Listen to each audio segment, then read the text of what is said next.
പുറത്ത് നല്ല മഴ. ഈ മഴയത്ത് ഇവിടെ ഇങ്ങനെ വന്നിരിക്കാൻ ഭയങ്കര രസാ. മഴയുടെ ഒച്ചയും കാറ്റും മഴ മഴത്തുള്ളികൾ ഇലയിലും മരങ്ങളിലും വീഴുമ്പോൾ ഉള്ള ഭംഗിയും ഒക്കെ കണ്ട് ആസ്വദിച്ച് ഇവിടെ ഇരുന്ന സമയം പോണതേ അറിയില്ല. അങ്ങനെ ഇരിക്കുമ്പോൾ കുറച്ച് പഴയ കാല ഓർമ്മകളൊക്കെ എൻ്റെ മനസ്സിലൂടെ കടന്നു പോവാറുണ്ട് കേട്ടോ. കുഞ്ഞിലേ ഉള്ള ഓർമ്മകൾ, ജനിച്ചു വളർന്ന വീട്ടിലും പരിസരത്തുമൊക്കെ പിന്നീട് എപ്പോഴെങ്കിലും വരുമ്പോൾ ആർക്കാണല്ലേ പഴയ കാലം ഓർമ്മ വരാത്തത്? എനിക്ക് പണ്ടൊക്കെ പല മണങ്ങളോടും ഭയങ്കര ഇഷ്ടമായിരുന്നു. എന്തൊക്കെയാന്നല്ലേ, മാവിൻ്റെ തളിരിലയുടെ മണം, പുതുമഴ പെയ്യുമ്പം മണ്ണിൻ്റെ മണം, അതുപോലെ നമ്മുടെ വിരിയാറായ മുല്ലമൊട്ട് പറിച്ച് മുറിയിൽ കൊണ്ടുപോയി വെച്ച് അത് രാത്രി വിരിയുമ്പോഴുള്ള ആ മണം. അങ്ങനെ പല പല മണങ്ങൾ. നല്ല രസമാണ് അതൊക്കെ ഓർക്കാനായിട്ട്. ആ ഓർക്കുമ്പോൾ തന്നെ നമുക്കതിനെ മണവും കിട്ടാറില്ല. ഇതിന് മാത്രമല്ല കേട്ടോ, നമ്മുടെ ഭക്ഷണങ്ങൾക്കും ഉണ്ട് മണം. പണ്ടൊക്കെ സ്കൂളിൽ വിട്ട് വരുമ്പം വൈകുന്നേരം അമ്മ ഈവനിങ് സ്നാക്സിന് എന്താണ് ഉണ്ടാക്കി വെക്കുക എന്നായിരിക്കുമല്ലേ തലേന്ന്. പടി കടന്ന് വരുമ്പോഴേ അതിൻ്റെ മണം നമ്മൾ തിരിച്ചെടുക്കും. പഴംപൊരിയാണോ, ഉണ്ണിയപ്പമാണോ, വട്ടയപ്പമാണോ എന്നൊക്കെ. അങ്ങനെ പല പല ഓർമ്മകളിലൂടെ കടന്നു പോയപ്പോഴാണ് എൻ്റെ അമ്മയുടെ അമ്മ ഉണ്ടാക്കി തന്നുകൊണ്ടിരുന്ന ഒരു മുട്ട പൊരിച്ചത് എനിക്ക് ഓർമ്മ വന്നത്. മുട്ട പൊരിച്ചത് എല്ലാവരും ഉണ്ടാക്കുന്നതല്ലേ എന്നാണോ? ശരിയാ.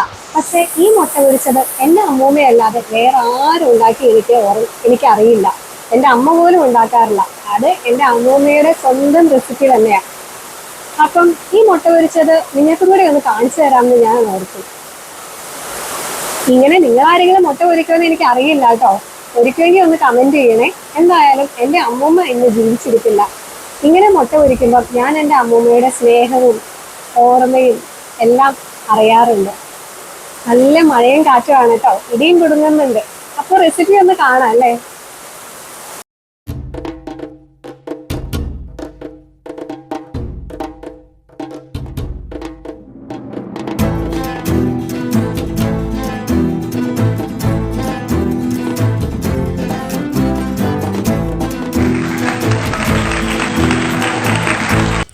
ഇതാ തുടങ്ങാം. അപ്പം നമുക്ക് മിക്സിയിലേക്ക് ഒരു 2-2.5 സ്പൂൺ തേങ്ങ ചിരണ്ടിയത് ഇട്ട് കൊടുക്കുക. അതിനുശേഷം അതിലേക്ക് ഒരു പച്ചമുളക് എരിവിനനുസരിച്ച് എത്ര വേണമെങ്കിലും നിങ്ങൾക്ക് ഇടാം. കാന്താരി മുളകാണെങ്കിൽ കൂടുതൽ നല്ലത്. ഇനി ഒരു 5-8 ചുവന്നുള്ളി തൊലി കളഞ്ഞത് ചേർത്ത് കൊടുക്കുക.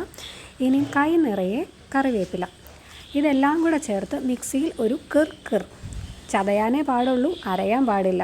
തല്ലാനേ പാടുള്ളൂ, കൊല്ലാൻ പാടില്ലെന്ന് കേട്ടിട്ടില്ലേ? അത് തന്നെ സംഭവം. ഇനി ഇതാ 2 മുട്ട പൊട്ടിച്ചിടുന്നു. ഇനി നമുക്ക് നമ്മുടെ അരപ്പ് ചേർത്ത് കൊടുക്കുക, മുട്ടയിലേക്ക് ഇട്ട് കൊടുക്കുക. അതിനുശേഷം കുറച്ച് ഉപ്പിട്ട് നന്നായിട്ട് ടക്കേന്ന് മിക്സ് ചെയ്ത് കൊടുക്കുക. ഇനി എന്താ, എല്ലാവരും മുട്ട പൊരിക്കുന്ന പോലെ തന്നെ പാനിലേക്ക് ഇട്ട് നമ്മൾ ഒരു വശം വെന്ത് കഴിയുമ്പോൾ അടുത്ത വശം മറിച്ചിട്ട് ഓംലെറ്റ് പോലെ വേവിച്ചെടുക്കുക. പക്ഷേ സിമ്പിളായിട്ട് പറഞ്ഞെങ്കിലും ഇതിൻ്റെ രുചി ഒന്ന് വേറെ തന്നെയാണ് കേട്ടോ. ഇതിൻ്റെ രുചി നിങ്ങൾക്കിപ്പോൾ എങ്ങനെയാണ് ഞാൻ പറഞ്ഞു തരണ്ടേ? പച്ചമുളകും കറിവേപ്പിലയും ചുവന്നുള്ളിയും എല്ലാം കൂടെ മിക്സായിട്ടുള്ള ഒരു പച്ചമുളകിൻ്റെ ഒരു പച്ച ടേസ്റ്റൊക്കെ ഇല്ലേ, അതായത് മൊത്തം വേവാത്ത അതിൻ്റെ ഒരു ഫ്ലേവറൊക്കെ വരില്ലേ, നല്ല സൂപ്പറാണ് കേട്ടോ. ഈ മുട്ടയ്ക്ക് മൊത്തത്തിലൊരു പച്ച നിറവാണ്, അത് ക്യാമറയിലൂടെ അത്ര കാണുന്നില്ലെന്നേ ഉള്ളൂ. അപ്പോൾ എല്ലാവരും ഒന്ന് ട്രൈ ചെയ്ത് നോക്കുക. പുറത്തുള്ള ഇപ്പോഴും നല്ല മഴ തകർത്ത് പെയ്തുകൊണ്ടിരിക്കുകയാണ് കേട്ടോ. പിന്നെ ഇതുപോലെയൊക്കെ ആരെങ്കിലും മുട്ട പൊരിക്കാറുണ്ടെങ്കിൽ ഒന്ന് പറയണേ. ഞാനിത് വേറെ ആരും പൊരിക്കുന്ന കണ്ടിട്ടില്ല, അതാണ് കേട്ടോ ഞാൻ നിങ്ങൾക്ക് ഷെയർ ചെയ്യാമെന്ന് വിചാരിച്ചേ. അപ്പോൾ ഹാവ് എ ഗുഡ് ഡേ.